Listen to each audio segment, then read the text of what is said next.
আসসালামু আলাইকুম। বাংলাদেশ বেতার রংপুর। স্থানীয় খবরে আমন্ত্রণ জানাচ্ছি একরাম হোসেন এলিজ। অন্তর্বর্তী সরকারের গঠিত বিভিন্ন সংস্কার কমিশনের দেয়া সুপারিশ চূড়ান্ত করতে এবং জুলাই সনদ প্রস্তুত করতে রাজনৈতিক দলগুলোর সঙ্গে জাতীয় ঐকমত্য কমিশনের দ্বিতীয় পর্যায়ের আলোচনা আজ শুরু হচ্ছে। ঐকমত্য কমিশনের এক সংবাদ বিজ্ঞপ্তিতে জানানো হয়েছে, রাজধানীর ফরেন সার্ভিস একাডেমিতে আজ থেকে শুরু হওয়া রাজনৈতিক দলগুলোর সঙ্গে জাতীয় ঐকমত্য কমিশনের দ্বিতীয় পর্যায়ের আলোচ্য সূচিতে রয়েছে সংবিধানের ৭০ অনুচ্ছেদ, স্থায়ী কমিটির সভাপতি মনোনয়ন, আইনসভায় নারী প্রতিনিধিত্ব, দ্বিকক্ষ বিশিষ্ট সংসদ ও প্রধান বিচারপতির নিয়োগ প্রক্রিয়া। জয়পুরহাটে সরকারি খরচে বিনামূল্যে লিগ্যাল এইড প্রাপ্ত মামলা পরিচালনায় প্যানেল আইনজীবীগণের দায়িত্ব ও কর্তব্য শীর্ষক মতবিনিময় সভা গতকাল অনুষ্ঠিত হয়েছে।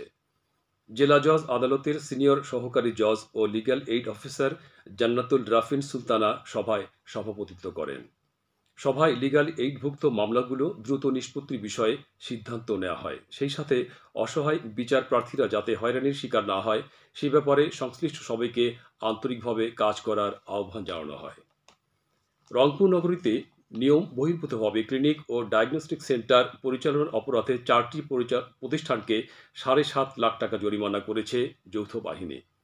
গতকাল নগরীর ধাপ এলাকায় জেলা প্রশাসনের নির্বাহী ম্যাজিস্ট্রেট প্রত্যয় হাশেমের নেতৃত্বে পরিচালিত অভিযানে সিভিল সার্জন শাহিনা সুলতানা ও সেনাবাহিনীর 30 Bengal camp officer lieutenant colonel Sajjad এ সময় অন্যান্যের মধ্যে উপস্থিত ছিলেন।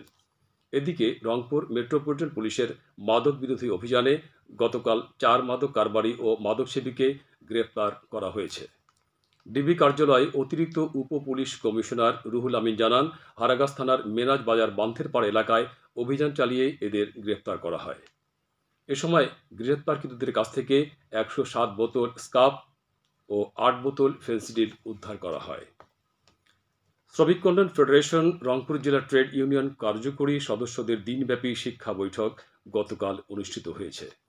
নগরীর রংপুর উচ্চ বিদ্যালয় মিলনায়তনে অনুষ্ঠিত শিক্ষা বৈঠকে প্রধান অতিথি ছিলেন বাংলাদেশ স্থলবন্দর শ্রমিক ইউনিয়নের কেন্দ্রীয় কমিটির সাধারণ সম্পাদক ও বাংলাদেশ শ্রমিক কল্যাণ ফেডারেশনের রংপুর দিনাজপুর অঞ্চলের সহকারী অঞ্চল পরিচালক অধ্যাপক আবুল হাশেম বাদল।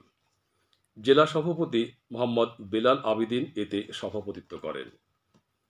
রংপুরে চাঞ্চল্যকর শিশু হত্যা মামলার আসামি রুবেল মিয়াকে গতকাল লালমনিরহাটের তুষভান্ডার থেকে গ্রেপ্তার করেছে র্যাব।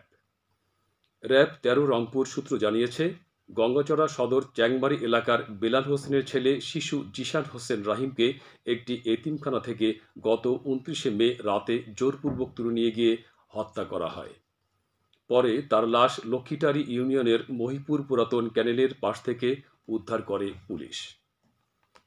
কুড়িগ্রামের রৌমারী উপজেলায় বর্ডার গার্ড বাংলাদেশ এর বাংলাবাজার সীমান্ত ফাঁড়ির সদস্যগণ গতরাতে এক অভিযান চালিয়ে 135 পিস ইয়াবা ট্যাবলেট উদ্ধার করেছে।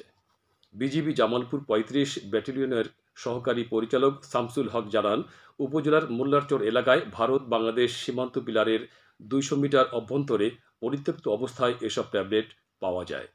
পরে উদ্ধারকৃত মাদক সামগ্রী কাস্টমস কর্তৃপক্ষের নিকট জমা দেওয়া হয়।